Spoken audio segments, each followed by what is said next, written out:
today is the day that the Bucks boycotted Game 5, I believe it was, against the Orlando Magic, 2020 down in the bubble. I think about where we were in the conversations people were willing to have then. That moment, what the Bucks did, what the NBA did in 2020, where they took that pause, I don't know the next time we're going to see something like that. Five-time All-Star Marcus Johnson. Alongside Marcus Johnson. What's up, everybody? Hey, this is the Here District, captain of this vessel. And I got my first mate, my number one son, Christian Johnson. What up? Talk to me. Holla! Let it rain, man. Let it rain. I guess they go, guess what? We're going back to teach on Friday. Yeah. Can't pass the salt of breakfast. Can't pass the salt. Go fight. Welcome, everybody, to the Here District. Marcus Johnson. You're listening to a Bucks Plus audio production on the Bucks Plus Network. Your weekly pulse on the Milwaukee Bucks, straight from a Bucks legend. This is Here District with Marcus Johnson, alongside his son and 1995 NCAA champion, Chris. Here's MJ. All right, well, listen, I got to read this because my son says that I don't give some of our guests their proper due, and so we put together this intro, which is so appropriate. She's an Emmy winner, a best-selling author, and one of the most consequential voices in sports media. From her groundbreaking work at ESPN to her fearless commentary on the intersection of race, politics, and culture, she has never, ever shied away from the difficult conversations. That's what we love about her.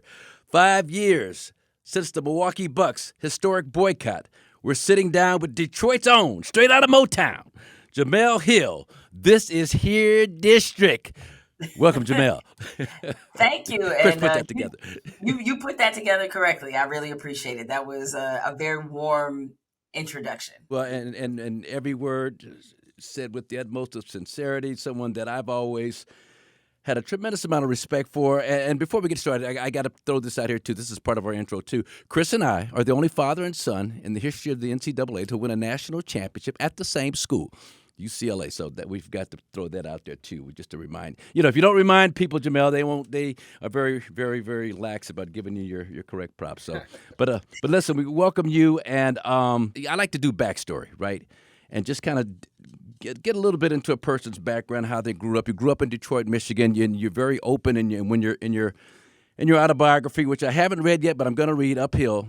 You talk about issues that your mother had with substance abuse. I've had my own personal journey and battles with that same issue.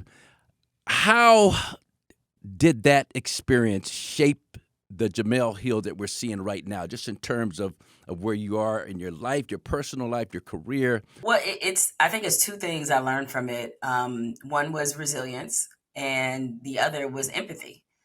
A lot of people, especially in the climate that we're in today, I don't really see us as a collective having a lot of empathy for people who come from situations that are not situations that they desire to be in, but situations they may wind up in. And as somebody who grew up with not just my mother having issues with substance abuse, but my father as well, to have both your parents go through those struggles at different times. And also, growing up in inner city Detroit at a time where regularly Detroit had 600, 700 murders a year. I grew up, in the height of the crack era, right? And so I think growing up that way, experiencing that level of insecurity in terms of safety, in terms of just how to move about the world, is really informed my opinion about the things that I believe today. And why I think, carry a very vast amount of empathy, for people. And so the resilience part, though, was something that I think is just key. Just as you go through life, you're going to face a lot of different battles. You don't know where they're coming from. Sometimes you don't know what will be the extent of them. But I can always draw on the experience of having lived through some of the things that I lived through, particularly growing up, to say, like, as tough as this may be right now, I can think of about 10 tougher moments that I experienced growing up. Yeah. So it allows me to have a little bit of perspective whenever I encounter personal or professional struggles. What's been your toughest professional struggle? Let's just start with that. There's one thing that jumps out at you that you had to go through that was just uber challenging for you to navigate. Yeah, I know people probably have an assumption of what they think my answer will be, but I will be extremely candid with you all and saying, I think I'm going through my toughest professional challenge right now. And this is a very volatile time in media. People like me who have a voice like mine are really struggling to figure out where we fit. And there's a lot of contraction going on in media, even though you have a robust amount of things happening in sports media with the explosion of certain sports. But I think networks have become so risk averse, I should say, with certain types of people. Because there are other people that they don't really care about extending that level of risk, because I think they feel like it fits the dynamic of the people that they want to appeal to. And so when you're sort of outside of that framework, it's a lot harder for you to figure out what your next steps are. So right now I kind of find myself trying to figure out, not necessarily next steps, but figuring out what the next 5 to 7 years in my career will look like. We live in Los Angeles, and I don't think this city has still recovered from the writers and the actors strike of a couple of years ago. Like, it hasn't. And the content game is a tough one right now. And so it feels like a big log jam. People are very risk averse about the types of things they want to do. Everybody sort of wants to do what's been done over and over again, because they feel comfortable in doing that. And for somebody like me who got in this to be great and to be different and to, make sure that you push the envelope, I don't know that it's a great time to be me in this time. Are there specific hurdles that Black women journalists have to overcome that you can articulate for our audience? Definitely. Let's just start it from a gender perspective before we even get to the race component of it. The type of journalist I am was a little bit different than maybe some of what people typically see of women journalists in the landscape. Even though I've done sideline reporting, broadcasting was something I did after I already had a successful print journalism career. Like, I got into this to write about sports. I didn't get into this to be in TV. And even on the writer side of it, because you're a woman, you're in sports, there is an assumed stereotype about your lack of knowledge. First thing we always hear is, you didn't play. Meanwhile, Bob and Joe next to me, they didn't play either, but they just assume that just by virtue of gender, they just know more just because they're men. I'm like, for what? He ain't tackled nothing. Like, why would he know more, right? So there is that assumed sort of lack of respect that you're going to get just based off that. Then you add on the element of race to it. So you get all the components and the stereotype that usually comes along with just being Black in America, of the perceived sort of, lack of credentials, people assuming that you got your job because you're Black, which I always found to be funny, because when I was a columnist at the Orlando Sentinel, this is back in 2005, I was the only Black female sports columnist at a daily newspaper in North America. Notice I didn't just say America. That is 1 out of 405 newspapers. But they telling me I got my job because I'm Black. Because I'm like, if that's the case, why isn't there more of me? Like, if that is really what your thesis is, that they only elevate you because you're Black, it would be, I would assume, more of us than just me. And so you have to, unfortunately, contend with people always thinking you're less qualified. I used to say, and this was true, is that sometimes feedback that you get from sports fans when they're mad at you, especially, is, for me, it's either go write for Cosmopolitan magazine, or go back to Africa. It's one of the two. So I'm getting hit with both of it on both sides. And so I think, that part of it, I think that part of it can be especially tough.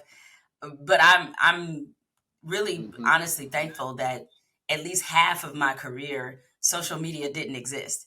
And so, like, if I had to deal with the level of vitriol that's on social media now, but I was a younger, less seasoned journalist, it would have been a lot tougher to navigate that. But because the battle looked a little different, I think that's why I can withstand some of the social media vitriol that I receive now, because it's just like, this wasn't a part of most of my career, so it doesn't mean the same to me. Now, you feel that social media, I'm trying to figure out, Jim, like when it changed. Now, I worked at Fox Sports with Chris Myers and Keith Olbermann. Then we brought Kevin Frazier, the great Kevin Frazier. We brought in Stephen A. Smith.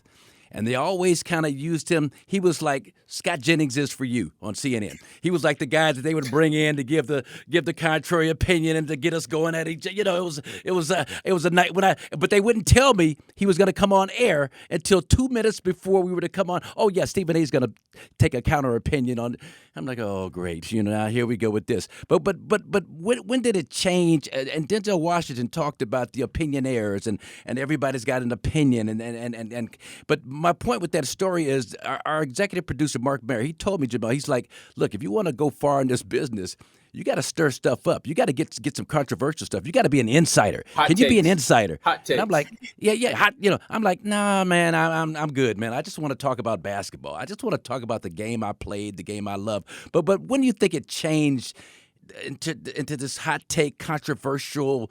The hotter the take, the more controversial, the more popular and more successful you are in this business. When did it change? Who changed it, Jemele? I mean, definitely social media is a driving force, because America is a consumption economy, but now we've become an attention economy, which is different. And there is way too much upside in gaining attention, be it the right kind or the wrong kind. People now look at journalism as a avenue to which you can become famous. And that was not the case when I started off in journalism. Like, when my first professional year as a reporter was 1997. I was a reporter covering sports for the News and Observer in Raleigh, North Carolina. And, at that time, you sort of signed up for journalism under the impression that you would never be rich, that you would never be famous, but you love to tell the story of competition, of athletes. You were in it for the sports, and also the journalism as well. And I think as you saw more journalists being able to cross over, writing books, having TV shows, having radio shows, there started to be a lot more skin in the game and a lot more currency in creating attention. And I think some of it was just organic. Like, I think the majority of people, especially when I first started at ESPN, which would have been 2006, the majority of people were on air saying what they felt. They weren't trying to gain attention. They weren't trying to have a hot take. It's like, that's how they felt. They were passionate about sports, and that was fine. And I would say probably somewhere between 2010 and through 2015, that got a little different, where you now had younger journalists who were looking at the journalists on ESPN and thinking, like, I want to be there one day. I want my opinions to hold weight and to matter. But what they couldn't see is that most of us that were on air at that time, we had careers as actual journalists. Like, for as much as people can say about Stephen A. Smith, I mean, he used to cover the NBA. He covered Allen Iverson. Like, he was considered one of the best NBA reporters and insiders in America. That's how he got to ESPN. And unfortunately, like, with young people, they see him on TV and they think, oh, he got to ESPN because, he's very loud and he has these bold opinions. Like, that's not what got him there. It was actually the reporting that got him there. It's the same with Adam Schefter. Adam Schefter was an NFL insider. He covered the Broncos. He was also somebody who had a print background. A lot of these people that you see now, or that you saw during a period of time, they were actually former print journalists. So they were bringing credibility to the table because they had been in locker rooms, covered things, had relationships with coaches and athletes. They understood the dynamics in sports. And now I think you're seeing less of that. I mean, pretty much journalists are phased out of television. And I do think that at its best, it works well when you have former players, former coaches, and journalists all sort of collaborating and having conversations together from different perspectives. But now, in this way, I'm very grateful that so many athletes have platforms, because, you know, they used to accuse the media of being the ones that stir up all the controversy and have all the hot takes, and we're the ones that are not informed. And as you see, a lot of these former athletes, they perhaps shouldn't have microphones, but you see them. And I was like, so we weren't the crazy ones, all right? It's like, clearly there were hotter takes to be had that we did not have. And so what I am most concerned about as relates to everything, but especially as it relates to sports, is the death of expertise. It being no longer respected, that people, the unfortunate part about social media is that it gave the wrong people too much confidence to be stupid. Mm-hmm. Wow. As a follow-up to that specific question, Jemele, athletes having their own platforms, production companies, you know, they kind of taking control of their narrative. How has your job as a traditional journalist, how has that changed? Is it more about providing context to the athlete story? Because the news used to come to you, and you were the reporter that would report directly from the athlete. I'm just curious, how has your job fundamentally changed because of these new platforms and the athletes? That's a really great question, because I think there are, I mean, I'd be lying if I said there wasn't some of my colleagues who are a little, who are not as welcoming to athletes in the media space because they feel like they're encroaching on their position. I've never felt that way, because even though there are athletes now who want to be in control of their own narratives, I totally understand that. And if we're being honest, really sports media is to blame for that. I mean, for most of my career, for example, like especially if you're talking about in the spaces of covering primarily Black athletes. So we're talking about basketball, football, the two most dominant sports in America.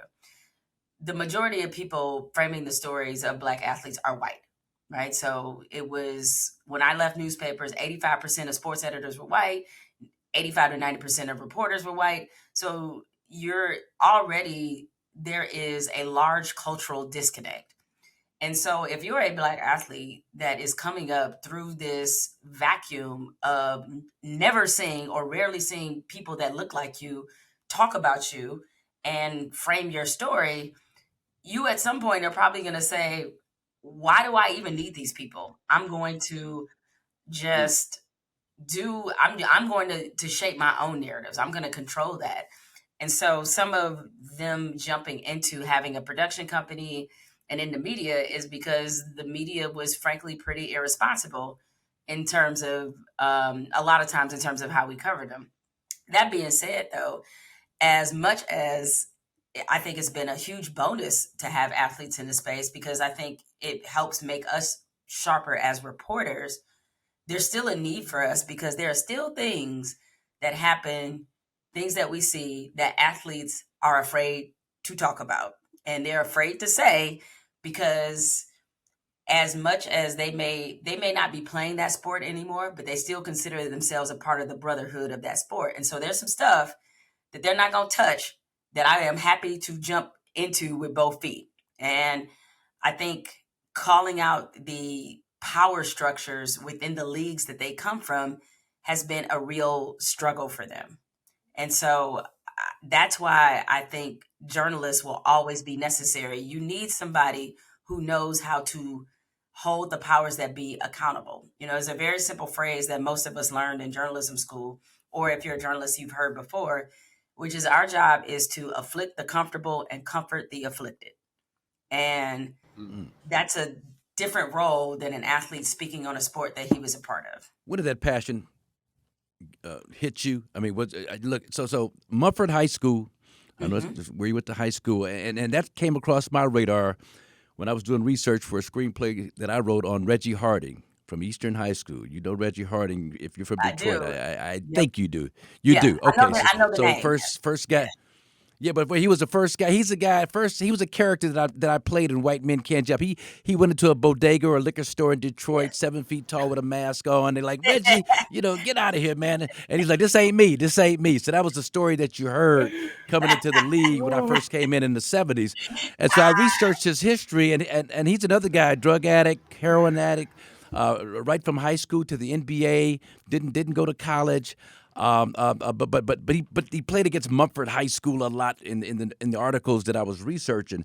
And Gilda Radner, Rosanna Dana, it's always something. She went there. Jerry Bruckheimer. But when you're in high school, the thought of being a sports journalist, did it ever occur to you? Did it happen in Michigan State after high school? When did that light first come on for Jemele Hill that sports is where you wanted to kind of hang your hat? So I'm a little bit of an anomaly. I was one of the outliers that knew very early what I wanted to do. So from the time I could remember, I love reading. And I think the best journalists are people who read voraciously. So I love to read. I love writing, but then I was doing more creative writing. But and I also love sports.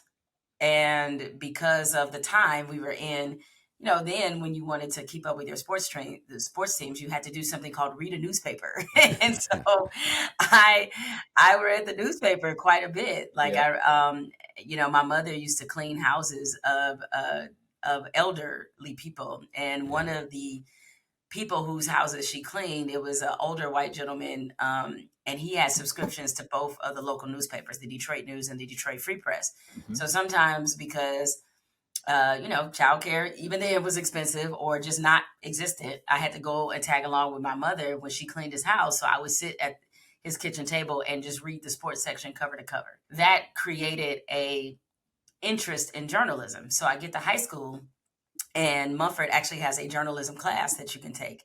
And as part of the class, you have to write for the high school newspaper. So I joined my high school newspaper staff in 10th grade. And, I was just kind of hooked from there on. So I've known since I was in high school, this is what I wanted to do. And started writing in high school. I worked for the professional paper in Detroit, the Free Press. I worked there my junior and senior year, answering phones in the sports department. Getting acclimated that way. I went to Michigan State because they were considered the best journalism school in the state and one of the best in the country.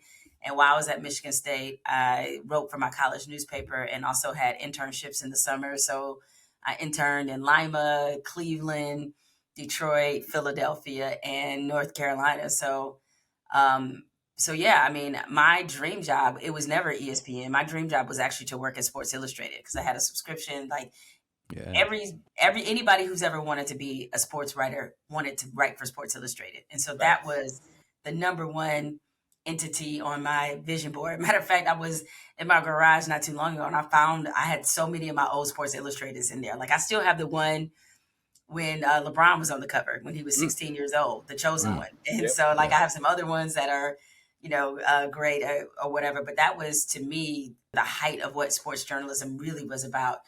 And I wanted to be part of it. I wanted to be part of telling stories, of witnessing incredible feats by people who do incredible things, being athletes.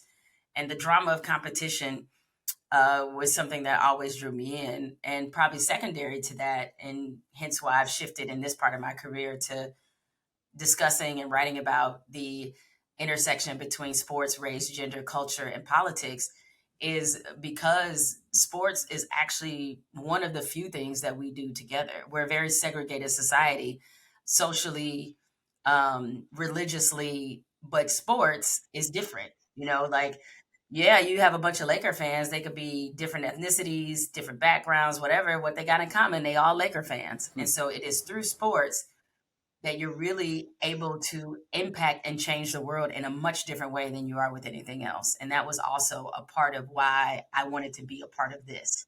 And it's almost impossible. I mean, it's today that this show is going to be released is the day that the Bucks boycotted a playoff game, Game 5, I believe it was, against the Orlando Magic, 2020 down in the bubble.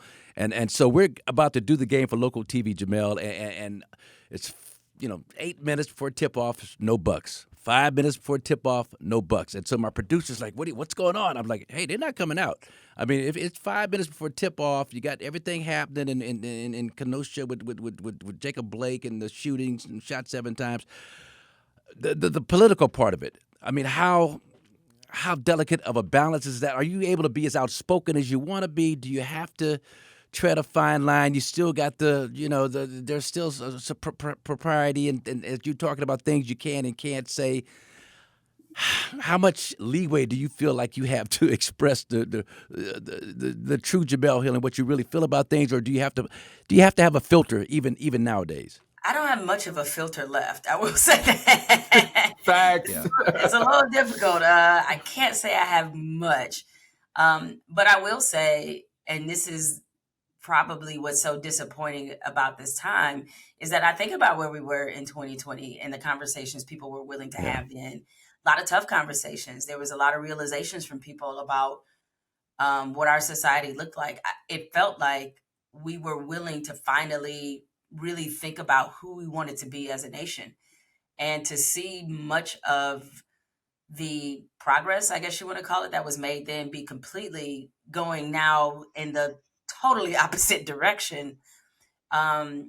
It kind of is a disheartening thing to see the power that and the hold that racism still has on this country. And it's the narcotic we can't get off of. I mean, it really is. And the unfortunate part is the combination with the divisive politics and already the divisiveness that was always there about racism and race.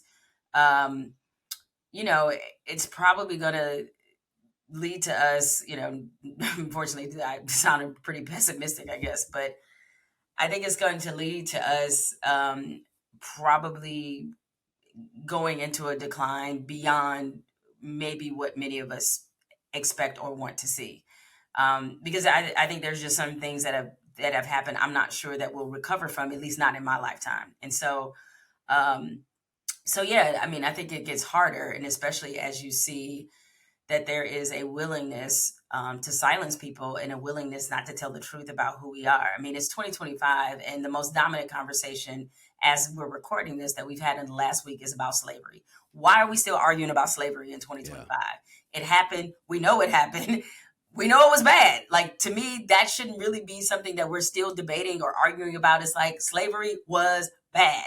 That's the complete sentence. But we find ourselves still arguing with people about the whether or not it was bad, because there's just certain truths that the country doesn't want to live up to, and doesn't want to own up to, I should say. And so when you see that and you study, sort of the fall of regimes and the history of declines, it starts from a place of being unable to accept truth. And I think if you're a truth teller in this time, it's hard. It's going to be hard for you because, as I said, we see now that people are more risk averse than they've ever been. They're worried about backlash. They're worried about perhaps even government overreach. They're worried about all these things. And so that moment, thinking about what the Bucks did, what the NBA did in 2020, where they took that pause, I don't know the next time we're going to see something like that because of the direction we're sort of headed in. What does that decline look like in your mind? I mean, you say a decline. Is that a philosophical divide, or is it something even more nefarious than that? Well, I think it's going to be, the decline to me looks like a weaponizing of education, which I think we've seen already happen. That there being a gutting. I mean, again, these are things that are already in motion, so I'm not even speaking about something that's in the future. The Smithsonian Institute and all the stuff going on with the museums and all that. And on truth, on things that really we should all agree on. And even if you want to take it to sports, for example, because I've had this conversation a lot in the last 6 months. It's interesting to me now when you look at the recruiting rankings of the top high school basketball players, and I'm looking at where they're coming from and the schools that they're coming from. And it's just like private.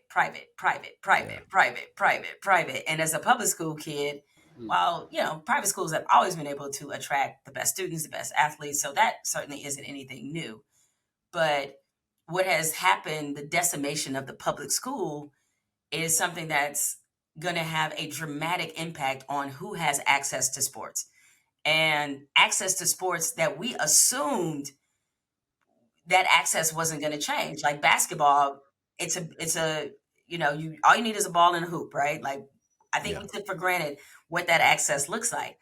But with so many kids, specialized coaching and these AAU tournaments and all of this, it's like basketball is becoming an elitist sport. And I never thought I would see that, but it's becoming a sport that's going to be hard for the average inner city kid to afford, because like they're not going to have the same resources as everybody else. Sports is no longer going to be a place where you can get good. Sports is going to be a place where you already have to be good. And that to me is very representative of a decline. When you put something that should be accessible to all people, it becomes out of reach. And then that leads to creating wide barriers between who gets access to stuff and who doesn't. Yeah, I mean, that used to be reserved for tennis coaches and golf coaches, and now you can't go to a you can't even get into 24-hour fitness sometimes because there's so many trainers working out and getting $100 an hour and all that, and like you say, it's kind of pricing themselves out of the market for inner city kids who don't have those kinds of resources. So it's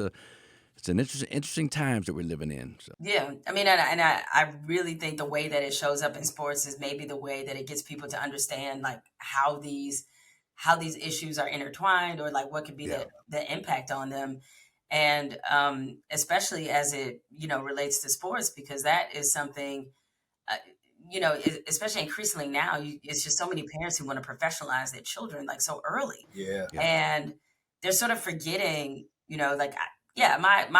My sports career was done in high school. I played fast pitch softball, was a shortstop, pretty good in my day. And the thing is, what I learned from sports is, teamwork and leadership and these intangibles. There's a reason why there's a lot of women in C-suite executive positions. A significant number of them play sports.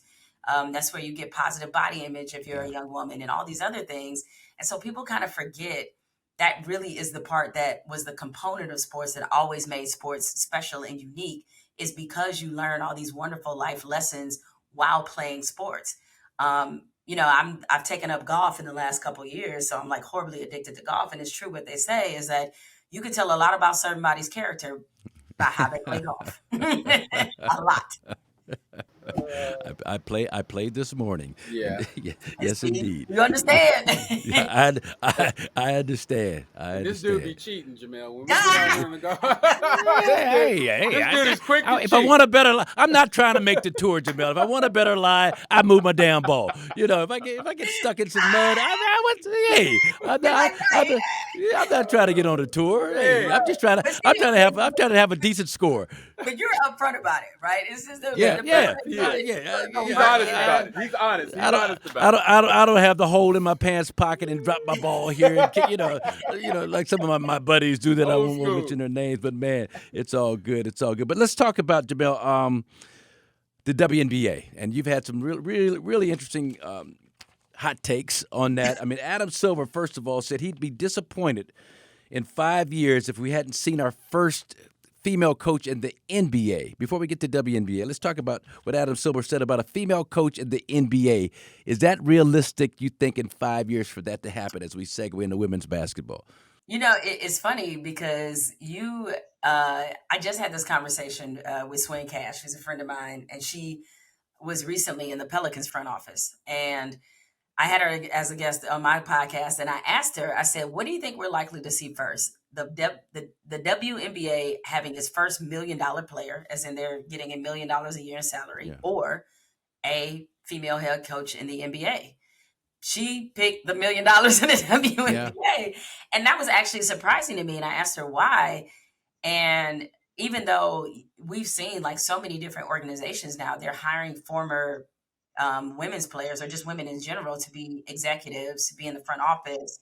I know with the Pacers this year, I mean, the architect of their defense is a woman. I'm blanking on her name. Jenny Boucek. Jenny Boucek. Yep. Correct. And so I definitely think there's steps and there's strides that are being made to make that happen. But I think 5 years, probably not. 10, I'll take 10. But 5, I don't think so. Because I think we still need a lot more women in that NBA pipeline to bring them closer to maybe being a head coach. Like, granted, things happen quickly all the time in sports. Becky Hammond has been an incredible coach in the WNBA, won multiple championships. I don't know if she decides, hey, I've accomplished this as much as I want to accomplish here in the WNBA. I'd love to give the NBA a shot. Who knows? but I think it's going to be it's going to be really hard for the first person. To me, it's all about the second person. And, obviously, like Dawn Staley's name has come up quite a few times in terms of somebody who could potentially be a head coach. But I just think there just needs to be probably more women in that assistant pipeline. Yeah. And it's going to take a longer time for us to see it. But I do think we're going to see it. I do. And despite how, as a society, we can be very resistant to change, I actually see this as something that will go well.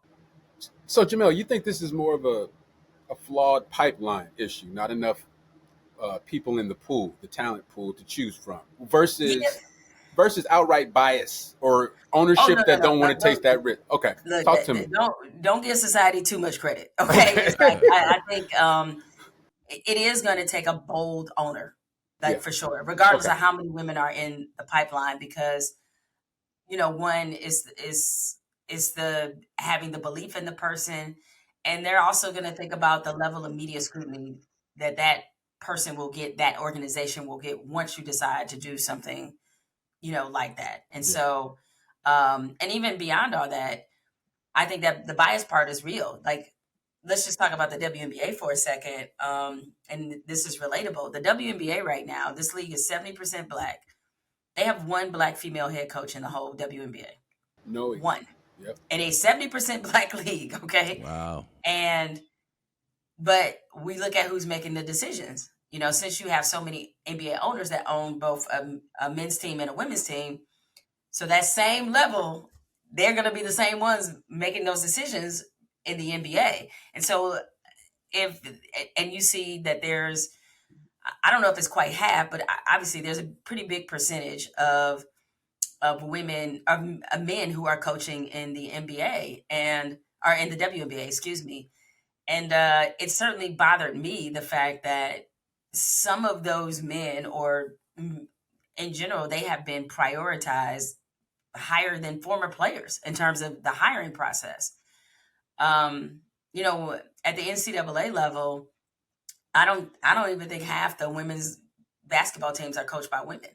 So, like, there is clearly a bias there that says to them that when it comes to coaching, they consider that to be more of a man's authority, whether they're coaching women or men. And so, like, that can be something that's very difficult for women to have to contend with in that professional space.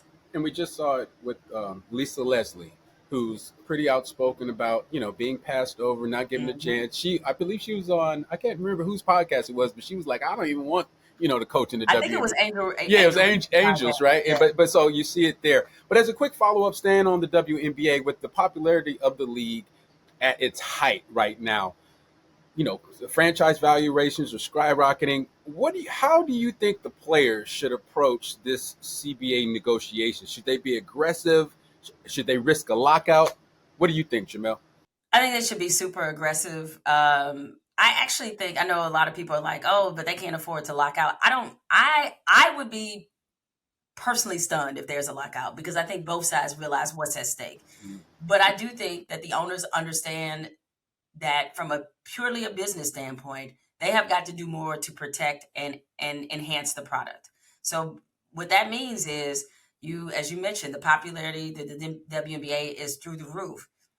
You cannot have a salary structure where it still is more advantageous for these women to go play in other countries. You're not protecting the product.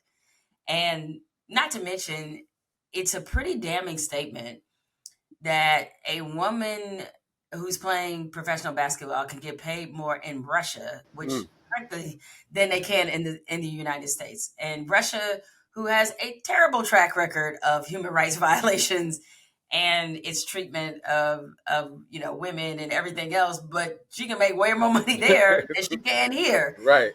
They've got to fix that, and I think they know that.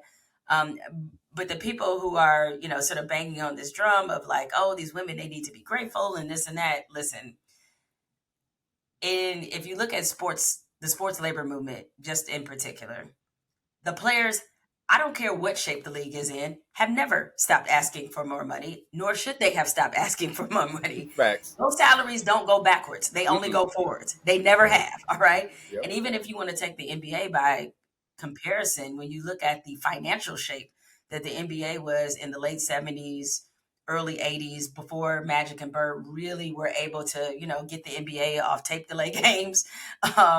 They weren't in great financial shape, but the owners came together and subsidized player salaries of the top players because they understood that one day this product is going to be something. And so the investment is in the players as the league is also growing. Yeah. People, because it's women, they feel like they got to wait their turn. And I don't understand, personally, from a fan standpoint, why so many of them openly side with billionaires. You have a lot more in common with athletes than you do with the billionaires. Right. If a billionaire is losing his money, so what? That's what I say. Billionaire. It ain't coming out of your pocket. Like, why do you care so much about the money they losing? Like, all of a sudden, when it got kind of, when it came out about the amount of money the WNBA was losing, people was acting like that was coming out their checking account. Like, you still getting paid next Friday. Like, what are you talking about? For real. It's like, what? So we've unfortunately seen that sentiment from fans before, but I think the women are doing the right thing because, look, ask the NFL players who will probably, I don't think that league will ever see guaranteed contracts for all players. I don't think that'll ever happen. You know why? Because they didn't stand their ground when it mattered. So if you stand your ground now, trust me, billionaires don't get more generous. They don't.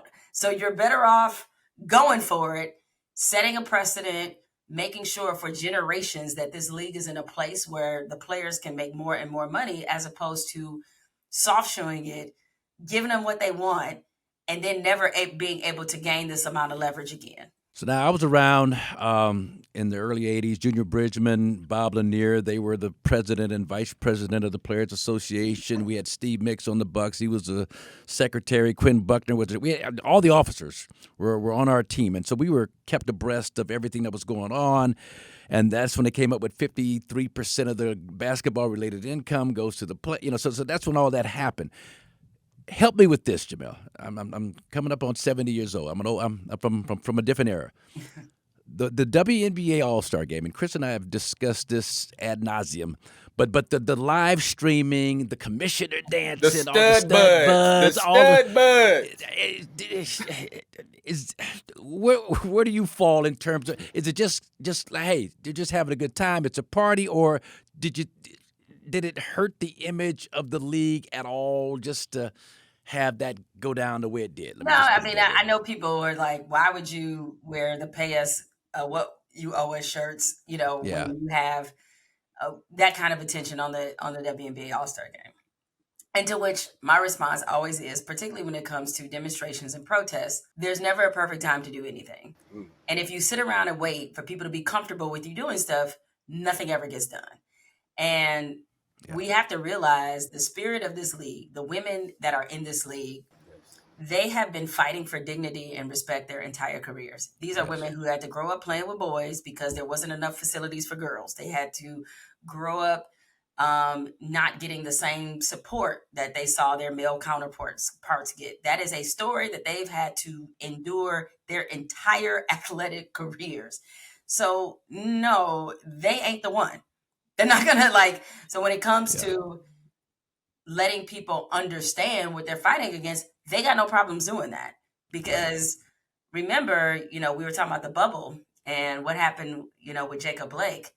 The women in the league, they don't have nearly as much to risk as the men do. Like, they're not making nearly the money that they are. And they ousted an NBA owner, and Kelly Loeffler, the former owner of the Atlanta Dream, when she criticized the Black Lives Matter movement and criticized them. They organized against their own owner and changed the history of politics in Georgia. They got the first Black senator in Georgia elected, and Reverend Raphael Warnock.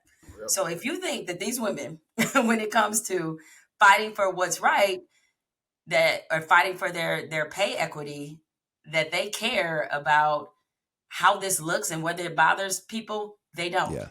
And I think it's paid off for them more than anything.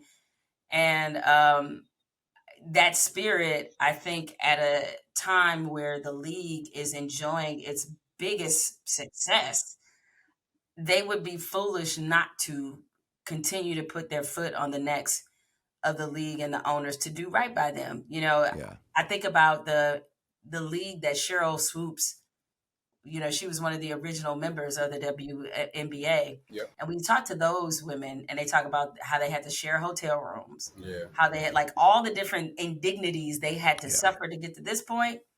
That's why they're wearing "Pay Us What You Owe Us" shirts. That's why. Right. And where do you place Caitlin Clark's? Is it the perfect storm of events to have that dynamic infused into the league at this point? But in terms of the racial component, I mean, where do you fall on that whole controversy that is so alive on the internet? I don't know how much people outside of Twitter and the internet are into it, like I follow. But what's your take on that? So I think Caitlin Clark, this is like a perfect, much like Magic and Bird were perfect for the NBA, right? They came along right when they were needed, all right? Yeah. Facts. And, even then, I think the racial dynamic was part of the reason why people became wildly invested in their rivalry.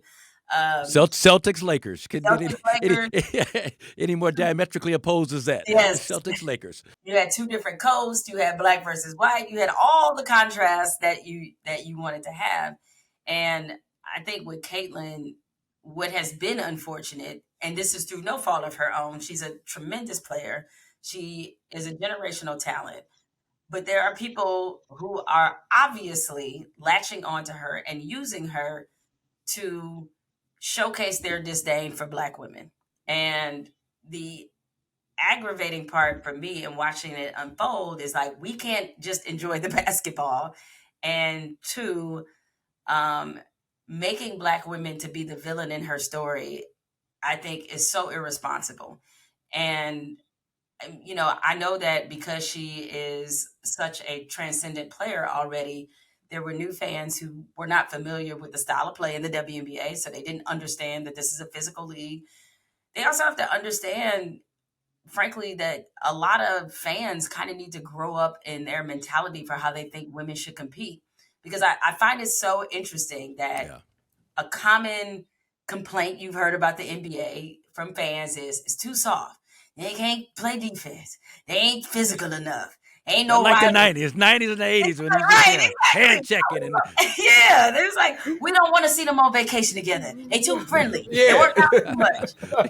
And, need more rivalries and animus. Then all of a sudden, you see these ladies, touching each other up a bit, and then it's like, oh my God! It's like, wait a minute, I don't get. She should be arrested for assault. Right? Assault. She should be arrested for that. It's like, It's a hard foul. Come on. It's a hard foul, people. True. And not only that, Caitlin Clark didn't ask y'all to throw a cape over her puddle. She did not ask you to do this. Nope. She is a competitive person. Yep. If you watch her, she give it as much as she get it.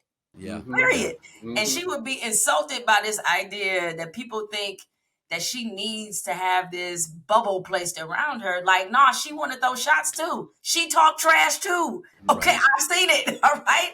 Mm-hmm. And so the things that we admire about competition, we can't suddenly be hypocritical and say we don't want to see it because it's women. So I just sort of reject this idea that, that there is, I think a lot of the stuff that we have seen, certain things will expire. And we will, I feel that returning now because, Caitlin hasn't played a whole lot this season. And I just saw, before we started recording, I saw a stat about how the WNBA has already shattered the attendance record from last year. And they still got another month and a half to go in the season. And so that shows you that there is a lot of people that really love this product.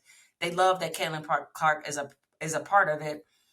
She may have brought them in, but they're staying for reasons that are beyond Caitlin Clark. And I think there's so much more positive that is happening than these negative flashes that we see about this league from time to time. For me, the evolution of Angel Reese on the court and kind of turning it into the icon that she is off the court has been truly one of the most fascinating developments of this whole rivalry. Like, I didn't see it coming, I'll be honest.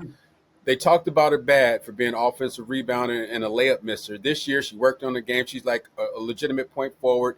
It's going to continue to evolve and blossom. Her vision is next level. But the thing that impressed me about Angel the most, Jemele, and I'll get your take on this, is she's like a real life dog. I mean, the way she plays, she's like one of the meanest. She's one of the meanest girls I ever seen play.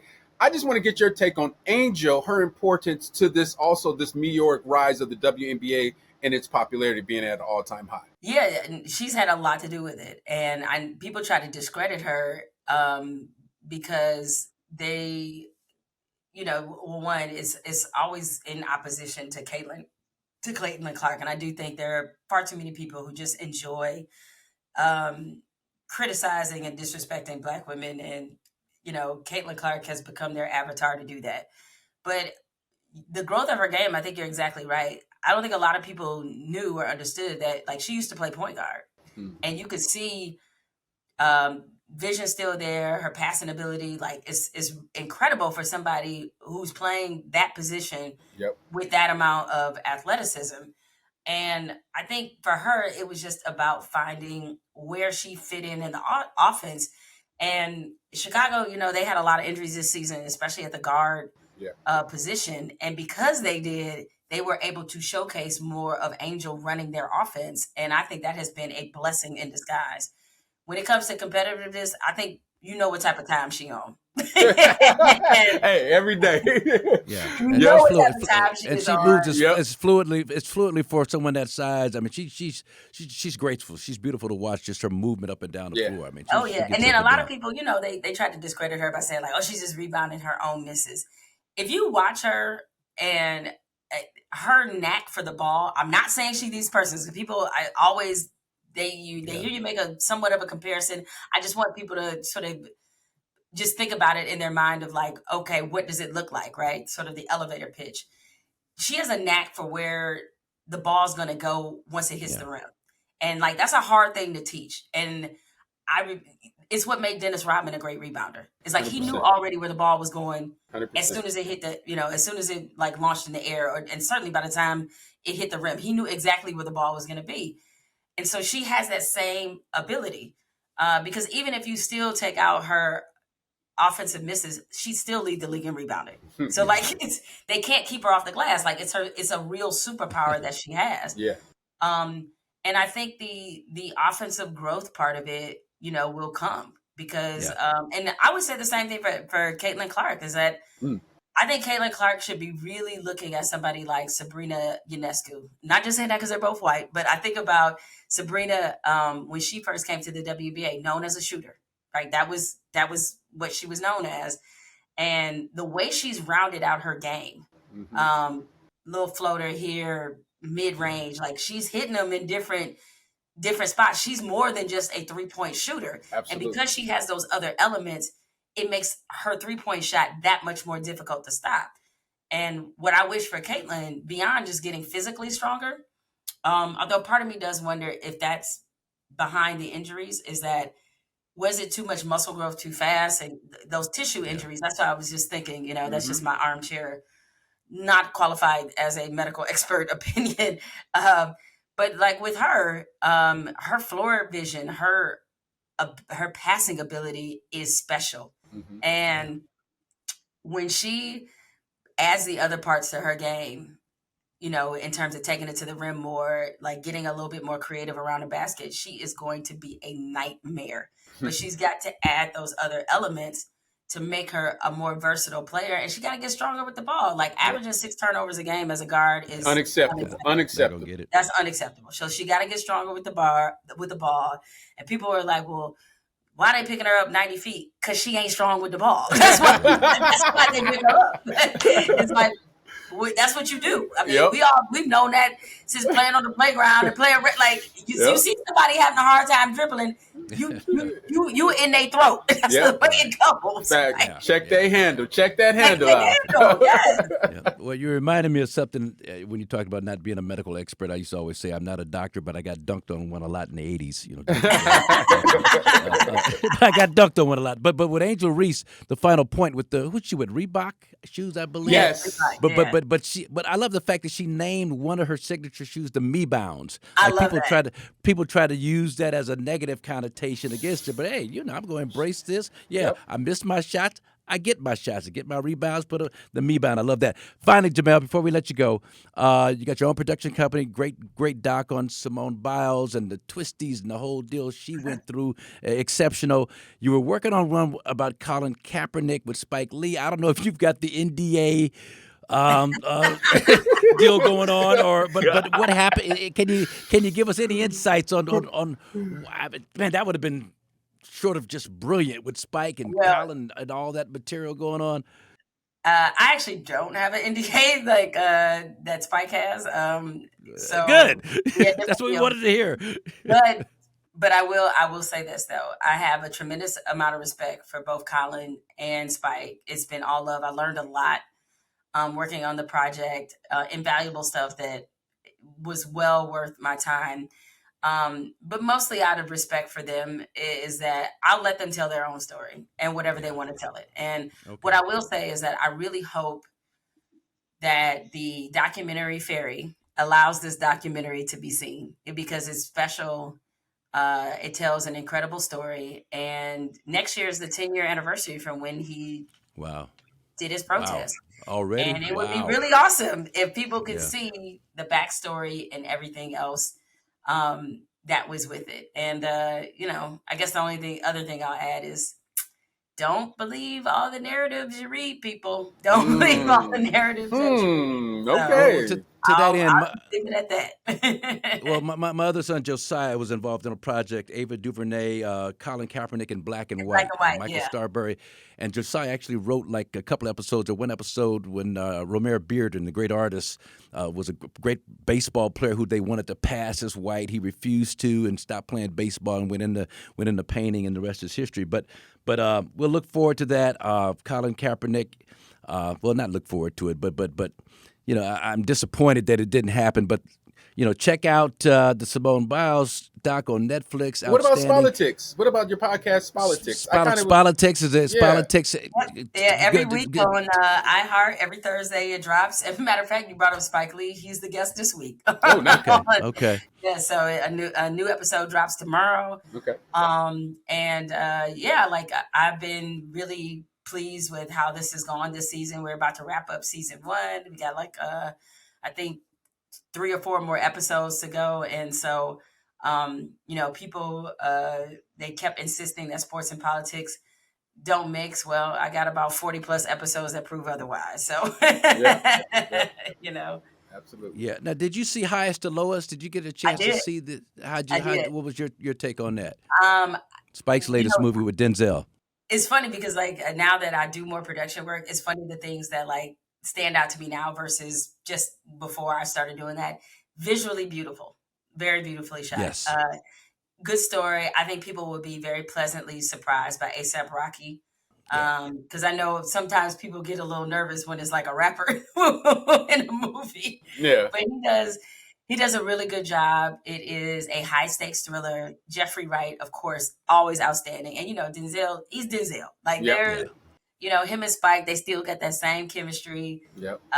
And Denzel is he's just on another stratosphere. I mean, when I had Spike on my podcast, he said it. He's the Michael Jordan of acting. And this is just another project that supports that belief. Yeah. So I think people will really enjoy it. So quick story. When Chris was 14, we're playing at the Hollywood YMCA. Denzel's out there balling. Denzel played at Fordham, played at Mount Vernon High School with Gus Williams and Earl Tatum and all these guys. So Chris is posting him up, elbowing Denzel. They square off. Denzel's like, young fella, I'll kick your little young ass. And so I got to jump in between them like, hey, man, Denzel. But to put the period on the story, every time they run into each other, I run into it. We have a great laugh about that. Now, every time he was about to kick my son Chris's behind at the Hollywood Y when he was 14 years old, he was like, "That one of my better moments, Marcus." Man, Chris, you tried to fight this him. What? Yeah, I was tripping. They squared up. I was aggressive. They squared up. So I had the it's all bows good. on him, Jamel. I had the bows on him. But listen, King Kong didn't land on me or Plymouth Rock or something, whatever. Anyway, listen. We're gonna let you go. We appreciate you. I'm so fortunate to have run into you at the grocery store of all places. That's right. I thought it was you, but then I saw the Michigan State stuff on. I knew it was you. And I'm glad I approached you, and I'm glad you were able to show up and give us a little bit of your time. And I'm just one of your biggest fans, and this has just really been an honor. And we thank you and continued success at everything you do. Well, I appreciate both of you getting to talk to you. I was like, now I've been able to commune with the whole family. I had Josiah on an episode of Politics. Now I'm joining both of you. So absolutely, it was just great to be in conversation with you. And I'll see you at our neighborhood grocery store.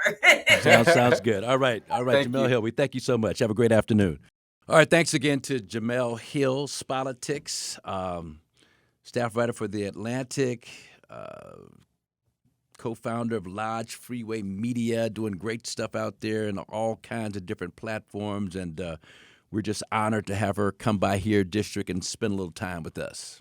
Yes, and if you like the episode and want to listen to more episodes like the Jemele Hill episode, you can leave us a comment on the Bucks official YouTube channel. You can also support Here District by subscribing to our podcast on Apple, Spotify, or wherever you get your podcast. Please, though, give us a sub, give the Bucks official YouTube channel a sub, check us out under the podcast tab, and dive deep into Bucks content. Yeah, we're working really hard to bring you some great stuff. And one of the things we brought you a couple of weeks ago, or a week ago or so, Kevin Garnett, the Ticket. Tick, as you called him. You kept saying Tick. I had to get into that. And during that interview, we talked about his impact on Bobby Portis. And I had a chance to run into Bobby earlier today and mention that. And he was just, man, Chris, effusive in just what Garnett, the Ticket, Kevin Garnett, KG, meant to him during his suspension last year. 25 games, I believe it was.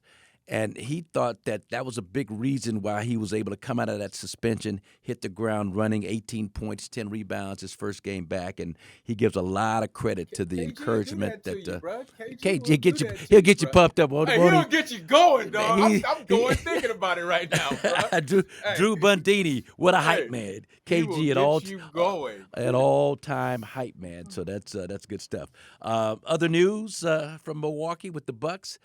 Bucks just signed, it was made official recently, Amir Coffey, Chris, former Clipper, 6'8", 210 pounds, 28 years old, out of Minnesota. 6'10" wingspan, yeah. 6'10" wingspan, continue the youth movement, and just your thoughts on that newest addition right now for the Bucks. It's a prototypical 3-and-D skill guy, legitimate, like one of those low-volume guys, really solid on the catch and shoot, just will make you pay. But perfect fit around Giannis, you know what I'm saying? Yeah. At 6'7", 6'8", with the wingspan, can guard pretty much 2 through 4. Really good in switching situations, things like that. Cost effective, right? He's a veteran minimum signing, so his value would be a surplus for the Bucks. Yeah. Being that they're hard capped and need contributors on cheap deals. Granted, he doesn't have a ton of like high level playoff experience. But I don't think in this type of scenario that's really going to matter much. I think he's going to come in and add some depth to the wing where the Bucks need it the most. Well, and so I don't know this for a fact, but Ty Lue is the coach of the Clippers. He's a Doc Rivers protege, so I'm sure Ty, was able to provide some insights into what kind of competitor and how he would fit and just what kind of a guy he is. Just seems to be a high character guy. But the thing I like about him more than anything else is that he played 72 games this year, 13 starts this year, 13 starts last year. So he's a guy that can give you some positive minutes coming off the bench, or you could put him in a starting lineup, as needed. But Chris, in 24 minutes a game, last year, he averaged almost 10 points a game. That's sick. Well, and so the fans out there might say, well, what's the big deal? 10 points a game, 24. But you think about averaging close to double figures in a minimal amount of minutes. I think over 36 games, he averaged about 14, 15 points a game. That's a solid offense. I give him above average as a defender. And when you can shoot 41% from the 3-point line and average 10 points a game in 24 minutes, to me, that the potential for where you can go with that is really, really exciting for the Milwaukee Bucks. You just have more options with Prince, Coffey now in that mix, AJ Green. I mean, you have a certified bucket getter on the NBA level at 6'8". I mean, this signing, for whatever reason, people weren't very excited about it, which I understand. But on the flip side, I'm looking at it. When I looked at it, I'm like, wait a second. This guy is like a majorly solid piece. He's just a piece, right? Yeah. Still, how old is the guy? Like what? 28 years old. He fits the mold of this John Horst offseason of signing all the young groups. So guess what? To me, this is a home run signing this late in free agency. I'm rolling with Amir Coffey heavily. I had to refresh my memory in terms of what his game looked like. So I pulled up some video. He's got that tight lefty, shooting pocket release that he goes into. He's aggressive, looking for a shot. And as much as we love Andre Jackson Jr. and the energy and effort and what he brings at the defensive end, and Andre's the first to tell you that's who he is. He's a defensive player first. This guy not only plays solid defense, but, man, he is aggressive, looking to shoot the ball. Catch and shoot numbers are really, really solid. And I just think, as you mentioned, when you look at someone who's going to complement Giannis, you got to put a lot of shooters around him. Now you've got yet another guy along with Ryan Rollins and Gary Trent Jr. and A.J. Green. We're talking about Taurean Prince, guys who are over 40% from the three-point line. You add another 40-plus percenter from the three-point line to go around Giannis. Couldn't get any better than that. So, and let's say he doesn't crack the initial 9 or 10-man rotation or whatever that's going on at the beginning of the season. He is excellent insurance, depth, quality wing insurance in the event anything happens. So, for me, I mean, considering where the Bucks were, being hard cap, and what options they legitimately had, I feel like this was a home run signing. Yeah, and if he ever has an attention kind of waning moment on the sidelines or a timeout, here we go. he's got the great wake up artist and Giannis right there to wake him up. Slap him on the back of his neck. Somebody shot me. Slap him on the back of the head. But no, it's all good, man. How about Giannis though? What he's doing overseas? What he's playing? Yeah. What's he put? What he put up recently? 25 and 10 and 20 minutes. The minimal minutes. Yeah, he looks good. He looks good. Really good. It looks real. I've seen him pushing the ball coast to coast and just taking off. I'm just saying, man. This Eurobasket thing ain't so bad, MJ. Hey, MJ, this Eurobasket thing ain't so bad, bro. Yeah, well, yeah. Knock on wood like a mug. Right. We keep crossing myself and knocking. No. Okay. Yeah, no. He's gonna come into camp in a great, not only a great physical shape from this experience, but mentally. I mean, Sharp. just that, and not that Giannis needs any more of a mental edge, but to come in when hitting the ground running with that kind of a mental edge for Giannis could be scary for the opposition here early. So it's all good, all fun. All right, man. Listen, great show. Again, thank you to Jemele Hill for stopping by and just giving us all kinds of great insight and information. And Bucks sign Amir Coffey. We're excited about that. And, man, as the season just gets closer, what is this? This mid-August, so we got another 6 weeks or so before training camp opens up, and things are shaping up beautifully on this fantastic voyage. So, all right, Chris, I'll see you next week.